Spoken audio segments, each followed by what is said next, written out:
Hello and welcome to NTT exam तैयारी। I hope आप सभी स्वस्थ होंगे। और आज हम इस वीडियो में डिस्कस करने वाले हैं भारत एवं विश्व का भूगोल, जो आपके आने वाले एग्ज़ाम में भी जो है भूगोल से रिलेटेड और इतिहास से रिलेटेड, करंट अफेयर से रिलेटेड जो है या साइंस से रिलेटेड क्वेश्चन पूछे जाते हैं। तो साथ ही साथ आप इन प्रश्नों की तैयारी भी करते रहिए। तो चलिए शुरू करते हैं आज की वीडियो। क्वेश्चन नंबर 1 है, सूर्य तथा पृथ्वी के बीच न्यूनतम दूरी कब होती है? तो 3 जनवरी को जो है सूर्य तथा पृथ्वी के बीच न्यूनतम दूरी होती है। क्वेश्चन नंबर 2 है, सूर्य से प्रकाश की अधिकतम दूरी कब होती है? तो 4 जुलाई को यानी 4 जुलाई को जो है सूर्य से पृथ्वी की अधिकतम दूरी होती है। क्वेश्चन नंबर 3 है, अंतर्राष्ट्रीय तिथि रेखा किसे कहा जाता है? तो 180 देशांतर जो रेखा है उसे अंतर्राष्ट्रीय तिथि रेखा भी कहते हैं। क्वेश्चन नंबर 4 है, पृथ्वी से चंद्रमा की सतह का अधिकतम कितना प्रतिशत भाग जो दिखाई दे पड़ता है? यानी हम लोग जो है जब चंद्रमा को देखते हैं तो उसका कितना % भाग जो हमें दिखाई देता है?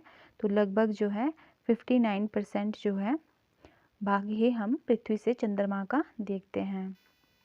क्वेश्चन नंबर 5 है, पृथ्वी से सितारों की दूरी को किस किस इकाई में मापते हैं? तो पृथ्वी से जो सितारों की दूरी है उसे प्रकाश वर्ष में मापा जाता है।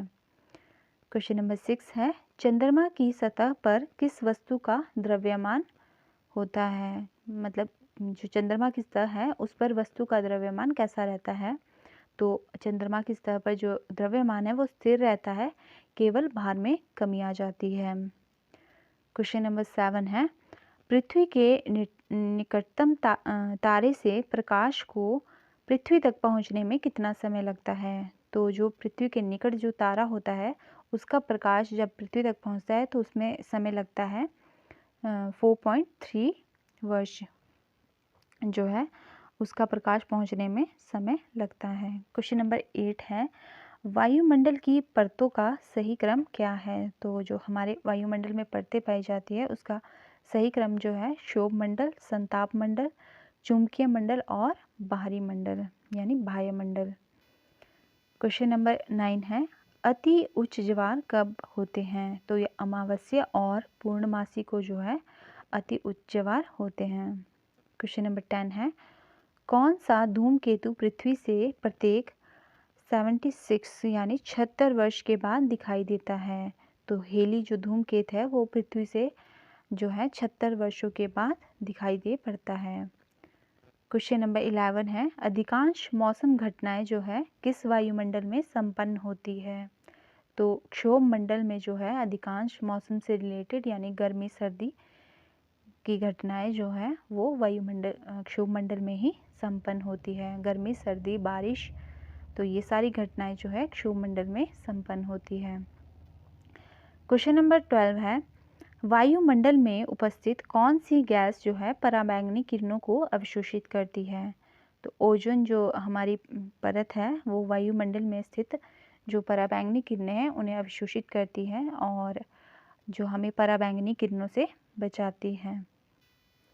क्वेश्चन नंबर 13 है, डोल ड्रम पेटी की सामान्य स्थिति कहाँ होती है? तो ध्रुवीय क्षेत्रों के निकट जो है डोल ड्रम पेटी की सामान्य स्थिति होती है। ध्रुवीय क्षेत्रों के निकट जो है डोल ड्रम पेटी की सामान्य स्थिति होती है। क्वेश्चन नंबर 14 है, किन क्षेत्रों को जो अश्व अक्षांशों के नाम से जाना जाता है? तो आंसर है 30 डिग्री जो उत्तरी तथा 40 डिग्री दक्षिण अक्षांश को जो है अश्व अक्षांशों के नाम से जाना जाता है। क्वेश्चन नंबर 15 है, आयतन की दृष्टि से जो वायुमंडल में सबसे महत्वपूर्ण गैसें हैं वह कौन सी है? तो ऑक्सीजन तथा कार्बन डाइऑक्साइड जो है आयतन की दृष्टिकोण से वायुमंडल में सबसे महत्वपूर्ण गैसें हैं। क्वेश्चन नंबर 16 है, पवनों की गति का निर्धारण किस कारण होता है? तो वायु दाब के कारण जो है पवनों की गति का निर्धारण होता है। क्वेश्चन नंबर 17 है, किस यंत्र के द्वारा जो है आर्द्रता का मापन किया जाता है? तो हाइड्रोमीटर जो है उस हाइड्रोमीटर यंत्र के द्वारा जो है आर्द्रता का मापन किया जाता है। क्वेश्चन नंबर 18 है, हिमपात तब होता है जब, तो हिमपात होता है जब वायु का औसांक हिमांक से नीचे होता है, तब हिमपात होता है। क्वेश्चन नंबर 19 है, गल्फ स्ट्रीम क्या है? तो अंध महासागर की एक गर्म धारा है जिसे गल्फ स्ट्रीम कहा जाता है। क्वेश्चन नंबर 20 है, हिंद महासागर की गर्म धारा है, तो अगुलहस जो है वो अगुलहस धारा जो है वो हिंद महासागर की एक गर्म धारा है। क्वेश्चन नंबर 21 है, गंगा सिंधु मैदान में कौन सी मिट्टी सबसे अधिक पाई जाती है? तो जलोढ़ मिट्टी जो है वो गंगा सिंधु मैदान में सबसे अधिक पाई जाती है। क्वेश्चन नंबर 22 है, आइसोहेल किसकी समापन रेखाएं होती हैं? तो धूप की जो समापन रेखाएं हैं, आइसोहेल जो है वो धूप की समापन रेखाएं होती हैं। क्वेश्चन नंबर 23 है, रिएक्टर मापक से किसका मापन किया जाता है? तो भूकंप मापने के लिए जो है वो रिएक्टर मापक का प्रयोग किया जाता है। क्वेश्चन नंबर 24 है, किस महाद्वीप में जनसंख्या घनत्व अधिक है? तो एशिया महाद्वीप में जो है जनसंख्या का घनत्व अधिक है। क्वेश्चन नंबर 25 है, एशियाई टुंड्रा के निवासी में से एक समुदाय है, तो समोयद नाम का एक समुदाय है जो एशिया टुंड्रा निवासी है। क्वेश्चन नंबर 26 है, यूरेनियम का सर्वाधिक उत्पादन किस देश में होता है? तो कजाकिस्तान में जो है यूरेनियम का सबसे अधिक उत्पादन होता है। क्वेश्चन नंबर 27 है, संसार में सीमेंट का सबसे बड़ा उत्पादक कौन है? तो चीन जो है संसार में सीमेंट का सबसे बड़ा उत्पादक है। क्वेश्चन नंबर 28 है, कोयले का सर्वाधिक उत्पादन कहाँ होता है? तो चीन में ही जो है कोयले का सर्वाधिक उत्पादन होता है। नेक्स्ट क्वेश्चन है, डूरंड रेखा किन देशों को पृथक करती है? तो भारत और अफगानिस्तान को जो है डूरंड रेखा पृथक करती है। जर्मनी तथा पोलैंड के बीच जो सीमा का क्या नाम है? तो हिडेनबर्ग जो है जर्मनी तथा पोलैंड के बीच जो सीमा है उसका नाम हिडेनबर्ग है। क्वेश्चन नंबर 31 है, मैकमोहन रेखा किन दो देशों को पृथक करती है? तो भारत तथा चीन को जो रेखा पृथक करती है उसे मैकमोहन रेखा के नाम से भी जाना जाता है। क्वेश्चन नंबर 32 है, रेडक्लिफ रेखा जो है किन दो देशों के बीच में है? तो भारत तथा पाकिस्तान के बीच में जो रेखा है वो कहलाती है रेडक्लिफ रेखा। क्वेश्चन नंबर 33 है, पाक जल डमरू मध्य किन देशों को पृथक करता है? तो भारत तथा श्रीलंका को जो है पाक जल मंडरू जो है वो पृथक करता है। क्वेश्चन नंबर 34 है, भारत तथा दक्षिण कोरिया के बीच सीमा को क्या नाम दिया जाता है?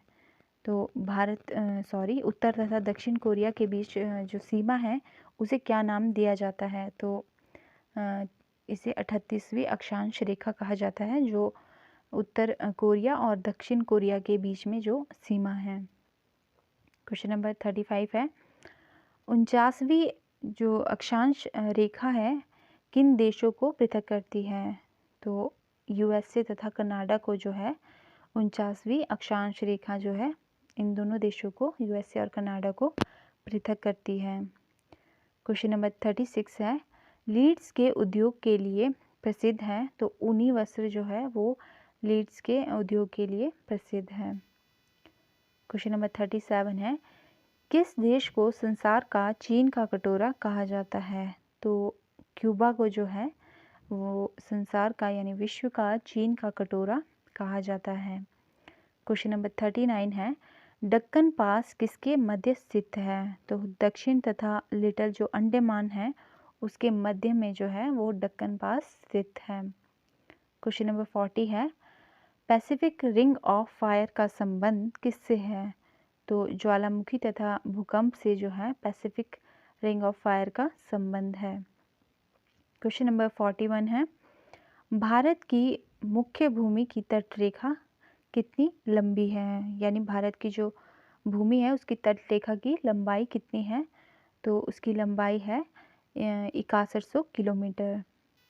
क्वेश्चन नंबर 42 है, भारत का कुल क्षेत्रफल लगभग कितना है, तो 33 लाख वर्ग किलोमीटर जो है भारत का कुल क्षेत्रफल है। क्वेश्चन नंबर 43 है, भारत संसार का 7वां बड़ा देश है और इसके अंतर्गत संसार की कुल क्षेत्रफल का लगभग कितना प्रतिशत भाग आता है, तो विश्व में जो है क्षेत्रफल की दृष्टि से भारत विश्व का जो है 7वां देश है। तो विश्व में जो है पूरे विश्व में कुल क्षेत्रफल जो है भारत का कितना प्रतिशत है, तो वो है 2.4%। क्वेश्चन नंबर 44 है, मीनार की खाड़ी कहाँ स्थित है, तो तमिलनाडु के पूर्व में जो है मीनार की खाड़ी स्थित है। क्वेश्चन नंबर 45 है, भारत में राज्यों का भाषा के आधार पर जो गठन है वो सर्वप्रथम हुआ था 1956 में। क्वेश्चन नंबर 46 है, किस देश में देश की सबसे प्राचीनतम चट्टानें पाई जाती हैं, तो अरावली में जो है देश की सबसे प्राचीनतम जो चट्टानें हैं वह पाई जाती है। क्वेश्चन नंबर 47 है, पाकिस्तान की सीमा के साथ भारत के किन राज्यों की सीमा लगती है, तो आंसर है पंजाब, जम्मू तथा कश्मीर और राजस्थान और गुजरात की सीमा जो है पाकिस्तान की सीमा के साथ लगती है। क्वेश्चन नंबर 48 है, भारत में कौन सा राज्य सबसे बड़ा क्षेत्रफल में सबसे बड़ा है, तो भारत का जो है राजस्थान राज्य जो है वो क्षेत्रफल की दृष्टि से सभी राज्यों में बड़ा है। क्वेश्चन नंबर 49 है कि भारत में क्षेत्रफल में सबसे छोटा राज्य है, तो वह है सिक्किम। क्वेश्चन नंबर 50 जो आज का लास्ट प्रश्न भी है, सतपुड़ा तथा विंध्याचल के मध्य कौन सी नदी बहती है, तो सतपुड़ा और विंध्याचल के मध्य जो है नर्मदा नदी बहती है। तो ये थे हमारे आज के प्रश्न। आई होप आपको ये अच्छे लगे होंगे। वीडियो को पूरा देखने के लिए धन्यवाद और मिलते हैं कुछ इम्पॉर्टेंट क्वेश्चन के साथ नेक्स्ट वीडियो में।